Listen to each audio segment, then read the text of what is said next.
Hello guys, welcome to four mix টার্গার।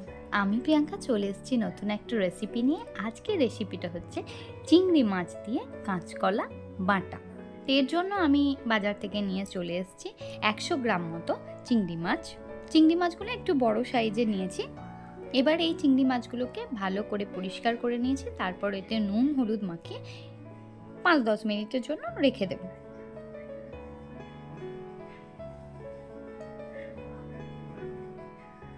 এবার গ্যাসের oven on করে তাতে কড়াই বসিয়ে দিয়েছি। এবার দিয়ে দিচ্ছি সর্ষের তেল। সর্ষের তেল গরম হয়ে গেলে চিংড়ি মাছগুলোকে হালকা করে ভেজে নেব।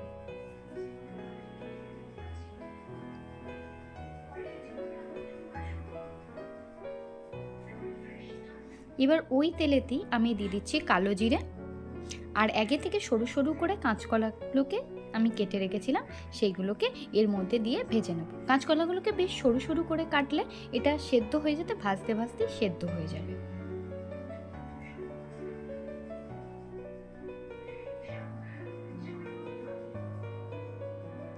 বেশ ভালো করে এটা ভাজা হয়ে যাওয়ার পর এবার মিক্সিতে দিয়ে আমি এটার একটা পেস্ট বানিয়ে নিলাম। এবার কড়াইয়ে আবার তেল দিয়ে তার মধ্যে দিয়ে দিলাম পেঁয়াজ কুচি। পেঁয়াজটা মোটামুটি ভাজা হয়ে গেলে দিয়ে দিলাম 2টো মতো কাঁচা লঙ্কা এবং রসুন থেতো করে। এরপর আমি এর ওপর দিয়ে দিচ্ছি আমার বানিয়ে রাখা ভাজা মশলা, যেটা রেসিপি অলরেডি আপলোড করা আছে, এবং এর মধ্যে চিংড়ি মাছগুলোকে দিয়ে ভালো করে মিক্স করে ভেজে নিলাম। এবার এটাকেও মিক্সিতে একটা পেস্ট বানিয়ে নিলাম। এবার দুটো পেস্টকে একসাথে একটা কাঁচের বাটিতে নিয়ে নুন দিয়ে ভালো করে মাখিয়ে নিলাম। তো তৈরি হয়ে গেছে আমাদের চিংড়ি মাছ দিয়ে কাঁচকলা বাটা।